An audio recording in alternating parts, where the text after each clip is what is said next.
Bismillahirrahmanirrahim. Assalamu alaikum. I am Khwaja Mohsin Inam. Students, this is going to be the last lecture of exercise 6.4. इसमें हम parabola की एक और major application discuss करने जा रहे हैं. आइए शुरू करते हैं. स्टूडेंट्स, हमारा टॉपिक है why many reflectors and receivers are parabolic in shape. आपने अक्सर लाइट रिफ्लेक्टर्स और एंटीनाज पैराबोलिक इन शेप देखे होंगे. स्टूडेंट्स, हम डिस्कस करने जा रहे हैं कि वो कौन सी पैराबोला की प्रॉपर्टी है कि जिसकी वजह से ये रिफ्लेक्टर्स और एंटीनाज पैराबोलिक इन शेप बनाए जाते हैं. स्टूडेंट्स, दोनों अगर रिफ्लेक्टर है या एंटीना है, दोनों के पीछे बुनियादी तौर पर प्रॉपर्टी एक ही है, और वो प्रॉपर्टी क्या है मैं आपको रिफ्लेक्टर की मदद से एक्सप्लेन करता हूं. स्टूडेंट्स, रिफ्लेक्टर जब पैराबोलिक रिफ्लेक्टर होगा, अगर हमारा लाइट सोर्स फोकस पर होगा तो उस लाइट सोर्स से निकलने वाली तमाम लाइट रेज पैराबोला के साथ हिट होने के बाद जब रिफ्लेक्ट होती हैं तो एक्सिस ऑफ पैराबोला के पैरेलल रिफ्लेक्ट होती हैं. इस प्रॉपर्टी की वजह से जो लाइट रिफ्लेक्टर्स हैं उन्हें सर्च लाइट्स के अंदर इस्तेमाल किया जाता है. स्पेशली सर्च लाइट्स के जो रिफ्लेक्टर्स होते हैं वो पैराबोलिक इन शेप होते हैं. स्टूडेंट्स, यही जो प्रॉपर्टी है वो एंटीनाज के लिए यूज की जाती है, लेकिन वहां पर क्या हो रहा होता है कि रेज आती हैं parallel to axis of parabola. अब जब वो parallel to axis of parabola आती हैं तो पैराबोला के साथ हिट होने के बाद वो तमाम रेज कन्वर्ज हो जाती हैं फोकस ऑफ पैराबोला पर. अब फोकस ऑफ पैराबोला पर हमने डिवाइस प्लेस की होती है जो उन तमाम रेज को कलेक्ट कर लेती है. आइए स्टूडेंट्स, अब हम थ्योरम की मदद से डिस्कस करते हैं कि ये जो प्रॉपर्टी है ये बुनियादी तौर पर है क्या. स्टूडेंट्स, ये है हमारा problem number 9 of exercise 6.4. Show that the tangent at any point P of parabola makes equal angles with the line PF and the line through P parallel to the axis of parabola, F being focus. The angles are called respectively angle of incidence and angle of reflection. इस statement को समझने के लिए दोबारा मैं आपको दिखा रहा हूं लाइट रिफ्लेक्टर. स्टूडेंट्स, हमारे फोकस पर है इस वक्त लाइट सोर्स, और लाइट सोर्स से निकली एक रे. ये लाइट सोर्स से एक रे मैं आपको दिखा रहा हूं, ये निकली, इसने हिट किया पैराबोलिक रिफ्लेक्टर को, और देन जैसे कि मैंने अभी आपको प्रॉपर्टी बताई, ये जो रे है ये जब रिफ्लेक्ट हुई तो एक्सिस ऑफ पैराबोला के पैरेलल रिफ्लेक्ट हुई.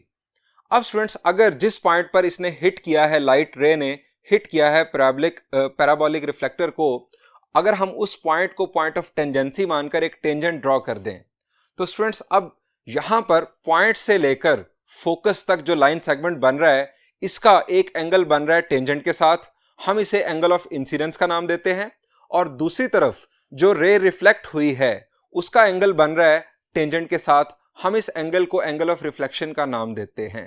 स्टूडेंट्स, ये एंगल ऑफ इंसिडेंस और एंगल ऑफ रिफ्लेक्शन ये हमेशा बराबर होते हैं फॉर पैराबोलिक रिफ्लेक्टर, और यही चीज बेसिकली एंटीना के लिए है. वहां पर एंगल ऑफ इंसिडेंस दूसरी तरफ आ जाता है और एंगल ऑफ रिफ्लेक्शन इस तरफ आ जाता है. आइए स्टूडेंट्स, इसे मैथमेटिकली प्रूफ करते हैं, यानी हम साबित करेंगे कि ये दो एंगल्स आपस में बराबर होते हैं पैराबोलिक रिफ्लेक्टर के लिए. स्टूडेंट्स, इस थ्योरम को साबित करने के लिए मैंने एक सिंपलेस्ट पैराबोला कंसीडर किया है जिसका वर्टेक्स है ओरिजिन पर और जो राइट वर्ड ओपन है. आप जानते हैं कि ऐसे पैराबोला का फोकस होता है a,0. स्टूडेंट्स, फर्ज करें कि इस फोकस पर एक लाइट सोर्स है. अब हमने अभी पैराबोला की प्रॉपर्टी पढ़ी कि जब फोकस पर होगा हमारा लाइट सोर्स तो निकलने वाली तमाम रेज एक्सिस ऑफ पैराबोला के पैरेलल रिफ्लेक्ट होती हैं. ये मैंने एक लाइट रे यहां पर ड्रॉ कर दी. अब स्टूडेंट्स, इस लाइट रे ने पैराबोला को इस पॉइंट पर हिट किया, हमने इसको नाम दे दिया पॉइंट P का. इसके कोऑर्डिनेट्स हैं x1, y1. अब स्टूडेंट्स, ये लाइन सेगमेंट PF इस टेंजेंट के साथ, इस पॉइंट को पॉइंट ऑफ टेंजेंसी मानकर हमने टेंजेंट ड्रॉ कर लिया. ये लाइन सेगमेंट PF इस टेंजेंट के साथ जो एंगल बना रहा है हम इसे नाम देते हैं एंगल ऑफ इंसिडेंस का. और ये जो हमारी लाइट रे रिफ्लेक्ट हुई, इस रिफ्लेक्टेड रे के साथ टेंजेंट का जो एंगल बन रहा है ये एंगल है हमारे पास एंगल ऑफ रिफ्लेक्शन. स्टूडेंट्स, हम एंगल ऑफ इंसिडेंस को नाम दे देते हैं θ1 का, और एंगल ऑफ रिफ्लेक्शन को नाम दे देते हैं θ2 का. अब स्टूडेंट्स, ये कोई जरूरी नहीं है कि यही एंगल ऑफ इंसिडेंस है, यही एंगल ऑफ रिफ्लेक्शन है. अगर हम इसे एंटीना फर्ज कर लें तो उस सूरत में ये रे आ रही होगी parallel to axis of parabola, और उस सूरत में ये एंगल ऑफ इंसिडेंस होगा और ये एंगल ऑफ रिफ्लेक्शन होगा. रिफ्लेक्ट होने के बाद वो इस फोकस पर लगी हुई डिवाइस में रिसीव होगी। इस वक्त हमारे पास जो प्रॉब्लम की स्टेटमेंट है उसके मुताबिक ये हमारे पास है एंगल ऑफ इंसिडेंस और ये है एंगल ऑफ रिफ्लेक्शन। स्टूडेंट्स, हमने इन दो एंगल्स को इक्वल साबित करना है। पैराबोलिक रिफ्लेक्टर केस में या पैराबोलिक एंटीना केस में ये दोनों एंगल्स हमेशा बराबर होते हैं। अब स्टूडेंट्स, सवाल यह है कि हम इन्हें बराबर कैसे साबित करेंगे। स्टूडेंट्स, हमें इन दोनों एंगल्स की वैल्यूज मालूम करनी होंगी। अब ये एंगल्स हैं क्या? स्टूडेंट्स, ये भी एक स्ट्रेट लाइन सेगमेंट है और ये एक स्ट्रेट लाइन है। दो स्ट्रेट लाइंस के दरमियान एंगल है θ1। इसी तरह θ2 भी दो स्ट्रेट लाइंस के दरमियान एंगल है। Angle between two straight lines हमने फाइंड आउट करना सीखा था चैप्टर 4 के अंदर। स्टूडेंट्स, चैप्टर 4 में हमने सीखा था कि अगर हमें दो लाइंस के दरमियान एंगल मालूम करना है तो हमें उन दोनों स्ट्रेट लाइंस की स्लोप मालूम करनी होगी। आपको फॉर्मूलाज अभी मैं रिकॉल करवाता हूं जैसे जैसे मैं आगे बढ़ता हूं। हमें ये जो रिफ्लेक्टेड रे है, अगर हम इसे नाम दे दें एल का, इसकी स्लोप चाहिए, then P F line segment की स्लोप चाहिए और इसके अलावा हमें इस टेंजेंट की स्लोप चाहिए। जब हमारे पास ये तीनों स्लोप्स मौजूद होंगी तो हम ये दोनों एंगल्स मालूम करने के काबिल होंगे। तो स्टूडेंट्स, हम इसकी वर्किंग है वो स्टार्ट करते हैं।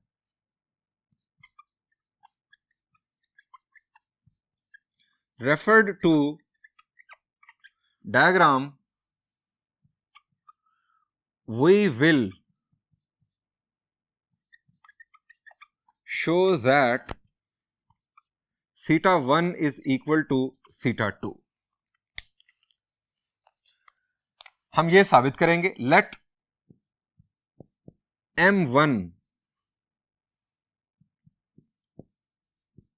slope of line L parallel to axis of parabola। M2 student slope है slope of line segment PF। M3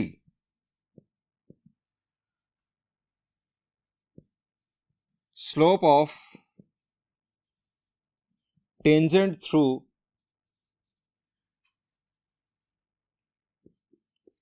Px1, y1, इस पॉइंट से गुजरने वाले टेंजेंट की स्लोप। स्टूडेंट्स, हमने ये तीनों स्लोप्स मालूम करनी है। फर्स्ट स्लोप की बात करते हैं M1।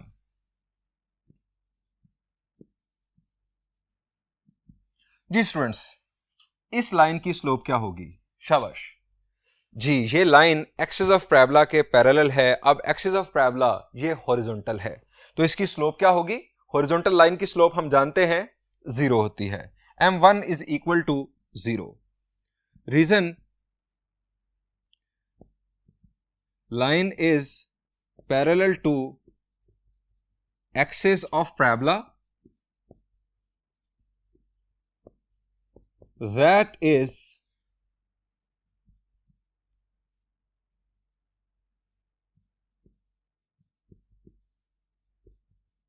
horizontal। चूंकि ये जो लाइन है ये एक्सिस ऑफ पैराबोला के पैरेलल है और एक्सिस ऑफ पैराबोला इस वक्त हॉरिजॉन्टल लाइन है। अब स्टूडेंट्स, हम बात करते हैं M2 की। नेक्स्ट स्टूडेंट्स, हमने M2 मालूम करनी है। अब M2 स्लोप है इस लाइन सेगमेंट की।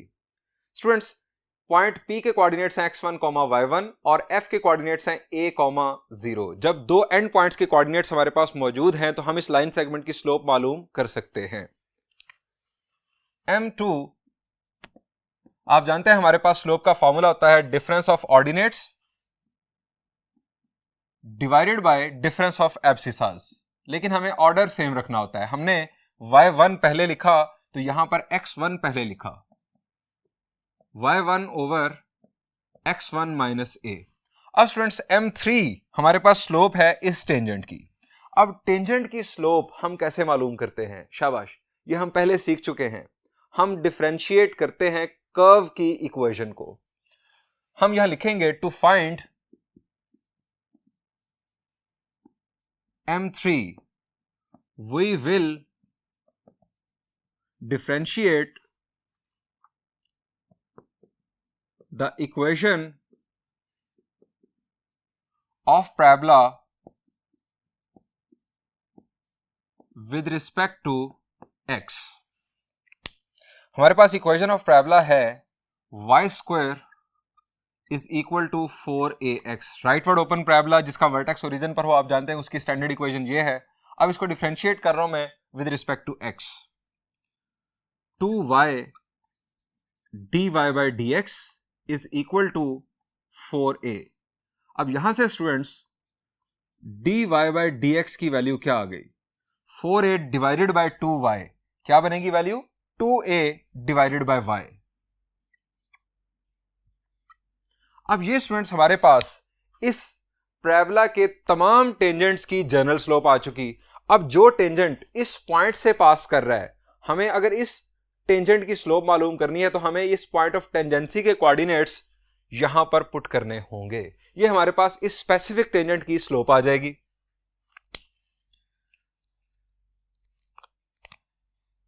M3 हमारे पास बुनियादी तौर पर है derivative eight point x1 y1. अब इस डेरिवेटिव के अंदर हमने y की जगह पर y1 पुट कर देना है. x यहां पर है ही नहीं जिसकी जगह पर हम x1 पुट करते हैं, सो यहां पर आ जाएगा 2a ओवर y1. अब ये स्टूडेंट्स आ गई हमारे पास M3. हमारे पास तीनों स्लोप्स आ चुकी हैं. अब हमने θ1 और θ2 मालूम करना है. स्टूडेंट्स जरा रिकॉल करें कि हमारा जो तरीकेकार था वो क्या था दो लाइंस के दरमियान एंगल मालूम करने का. शाबाश, मैंने आपको एक ट्रिक बताया था. वो ट्रिक ये था कि आप एक एंटी क्लॉकवाइज आर्क ड्रॉ करें उन दो लाइंस के दरमियान. अब स्टूडेंट्स मैंने पहले θ1 मालूम करना है. आप एंटी क्लॉकवाइज आर्क यहां पर लगाएं. एंटी क्लॉकवाइज आर्क ये इस तरह से हमने एंटी क्लॉकवाइज आर्क लगा ली. अब स्टूडेंट्स पहले आएगी head side slope minus tail side slope. Numerator के अंदर जो मैंने फॉर्मूला आपको चैप्टर 4 में सिखाया था, मैं आपको रिकॉल करवाता हूं. Now we will find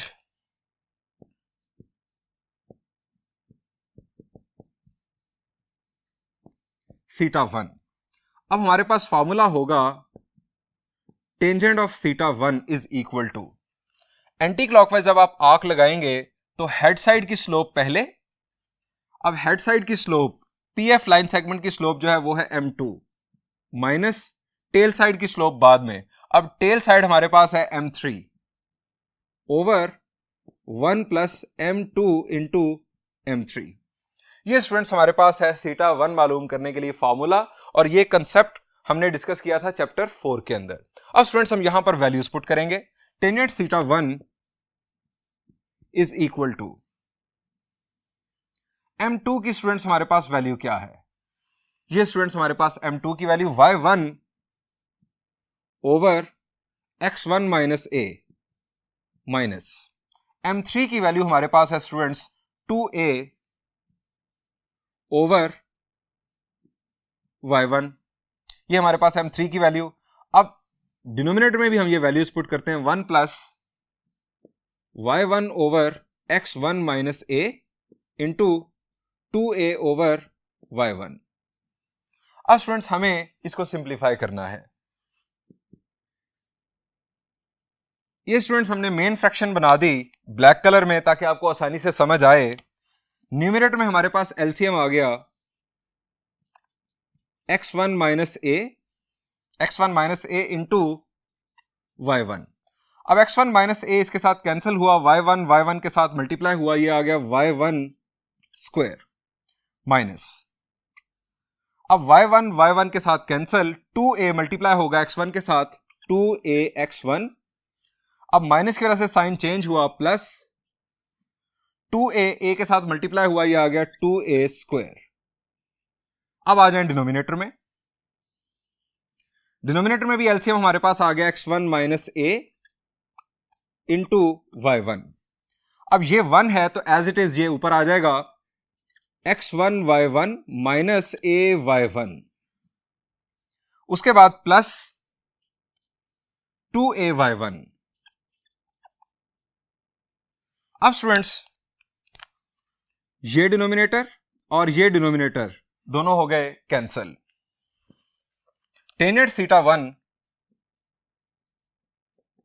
is equal to y1 square minus 2ax1 plus 2a square, और डिनोमिनेटर में x1 y1 minus ay1 plus 2ay1, यह आ गया प्लस ay1। अब स्टूडेंट्स मैं यहां पर एक ट्रिक की मदद से फर्दर सिंप्लीफिकेशन कर रहा हूं, और वो ट्रिक क्या है, हम यहां लिखेंगे since equation of parabola is y square is equal to 4ax p x1 y1 lies on parabola. ये पॉइंट ऑफ टेंजेंसी जिसे हमने बनाया था ये पैराबोला के ऊपर है, सो इसके कोऑर्डिनेट्स इस पैराबोला की इक्वेशन को सेटिस्फाई करेंगे। चूंकि ये पैराबोला का पॉइंट है, हम x की जगह पर x1 और y की जगह पर y1 पुट कर सकते हैं, x की जगह पर x1 और y की जगह पर y1। So y1 square is equal to 4ax1। अब स्टूडेंट्स y1 स्क्वायर की जगह पर मैं ये 4ax1 पुट कर रहा हूं। Tangent theta 1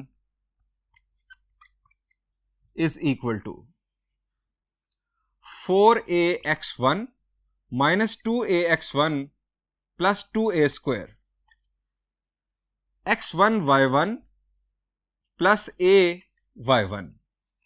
Tangent theta 1 is equal to 4ax1 minus 2ax1, यह आ गया 2ax1 plus 2a square।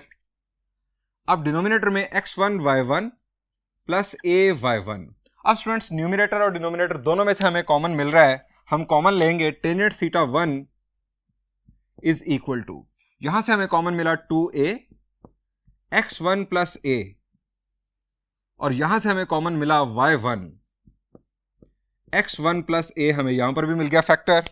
अब ये दोनों हो गए कैंसिल। टेनेट थीटा 1 हमारे पास आ गया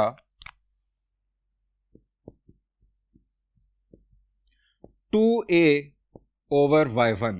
यहां से स्टूडेंट्स थीटा 1 की वैल्यू आ गई tangent inverse 2a over y1। इसको स्टूडेंट्स नाम दे दें 1 का। ये स्टूडेंट्स हमारे पास वैल्यू आ गई थीटा 1 की। अब हम बात करेंगे थीटा 2 की। स्टूडेंट्स ये है हमारे पास थीटा 2। अब यहां पर भी हम एंटी क्लॉकवाइज आर्क लगाएंगे। ये स्टूडेंट्स हमने एंटी क्लॉकवाइज आर्क लगाई, इसका मतलब है कि tangent theta 2 will be equal to m3। ये हमारी इस टेंजेंट की स्लोप है m3, m3 minus m1 over 1 plus m3 into m1। m3 और m1 इसकी वैल्यूज हमारे पास मौजूद हैं, हमें जस्ट वैल्यूज पुट करनी है और हमें थीटा 2 की वैल्यू मिल जाएगी। Tangent theta 2 is equal to m3 minus m1 over 1 plus m3 into m1। Tangent theta 2 is equal to, अब m3 की स्टूडेंट्स वैल्यू हमारे पास है 2a over y1 minus m1 की वैल्यू थी 0, 1 plus 2a over y1 into 0। अब ये तो हो गया 0, 1 plus 0 is 1। Tangent theta 2 is equal to 2a over y1। यहां से थीटा 2 की value tangent inverse 2a over y1। Students ये हमारे पास है थीटा 1 की वैल्यू, ये थीटा 1 की वैल्यू, और ये स्टूडेंट्स हमारे पास थीटा 2 की वैल्यू। आप देख सकते हैं कि दोनों वैल्यूज इक्वल हैं। By 1 and 2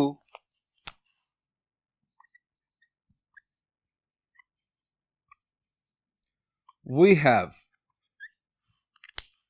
theta 1 is equal to theta 2. That is to say, angle of incidence is equal to angle of reflection. Students ये हमें प्रूव करना था। स्टूडेंट्स यहां पर ये लेक्चर एंड हुआ और इसके साथ ही एक्सरसाइज 6.4 का भी इख्तिताम हुआ। Thank you and Allah Hafiz.